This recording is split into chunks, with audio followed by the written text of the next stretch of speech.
Well, I'm excited to talk to you again, man. It's been, I think, a couple years, but it's been fun following Yeah, the film journey over those years, being friends on Facebook and on social media and stuff. So, thanks again for hitting me up and let's catch up, dude.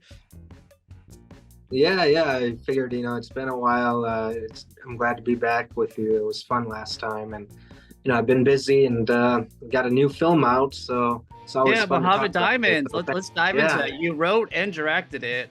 Before we get into the amazing cast you got in this, of like kind of who's at UFC, let's talk about the story first, because you wrote it also.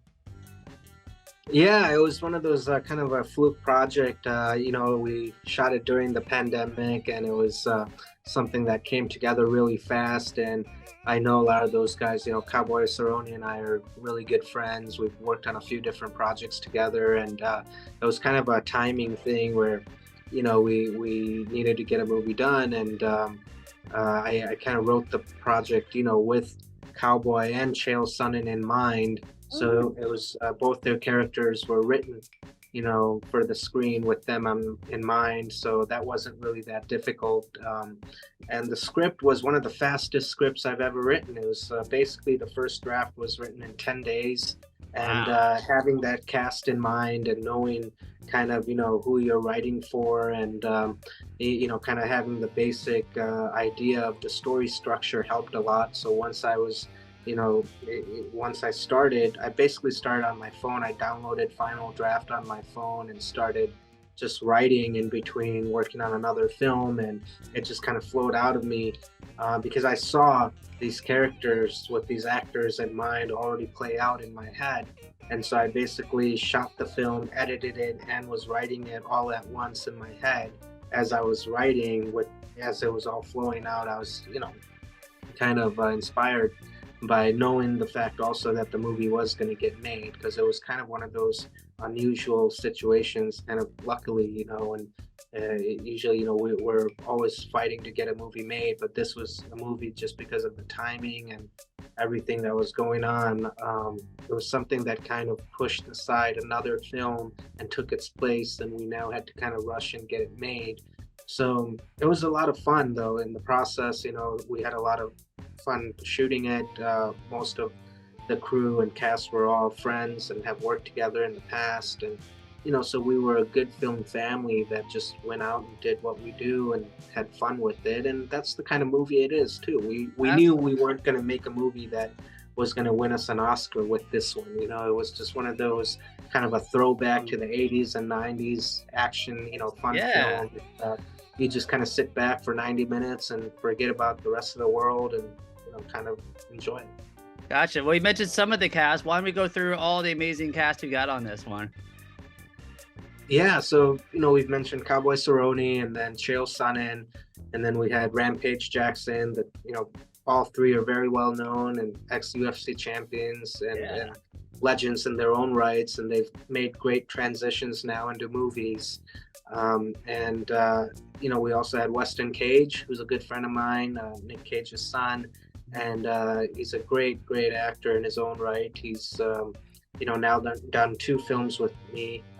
We recently just wrapped another film called Boneyard that I directed, and Weston played a really great character in that one as well. But in Mojave Diamonds, Weston actually ends up, I don't want to give up too much, but he ends up becoming like the main bad guy, and he definitely Ooh. held his own, and he was the highlight of the movie for sure, from what I'm hearing. Awesome. Well, obviously, it looks like there's a ton of action from even hand fighting, or even like looks like it got like truck car chases in it. I'm just curious, for a lot of them, like you said, are ex UFC. Is it hard for them to do stunts now since they're so used to actually really hitting people, or is it really easy where the translation, you know? Um, no, I mean, it was movie fighting, and Yeah. that was one of the things. We had an action team and choreographers, and some of it even they choreographed themselves, the fighters, but they had to, obviously do it with different techniques of movie fighting, where we make it look good, but it's not real. But in real life, it's like sometimes it doesn't look as good, but it's real fighting, and hits are real, and it's painful Here, some of it, yeah. I mean, it's not easy peasy for even the actors. I give them a lot of props, even the stuntmen. People get hurt. It's dangerous work, and but there's a technique to it, to where it doesn't, you know, hurt like it would if it was real fighting. So obviously, you know, we had trained professionals um, that was on set, and the fighters have also adapted to be able to movie fight. And you know, at the end of the day, it's movie magic. Absolutely. So the movie is out, I assume, on all digital platforms. You can also order a DVD through Lionsgates, right? Yeah, so it's on DVD, and again, it's like paying homage to the 80s, 90s, and so Lionsgate did a pretty good job with keeping it that way, and so it is available on physical DVDs plus Amazon Prime, Vudu, iTunes, all those, and anywhere you can get VOD and digital purchases and rentals. For the And I DVD, think is it'll there come out any on special streaming later. edition stuff in there or anything like that? No, unfortunately there's not. Maybe in the future, Well, you did shoot it but during the pandemic, so yeah. yeah, it wasn't really.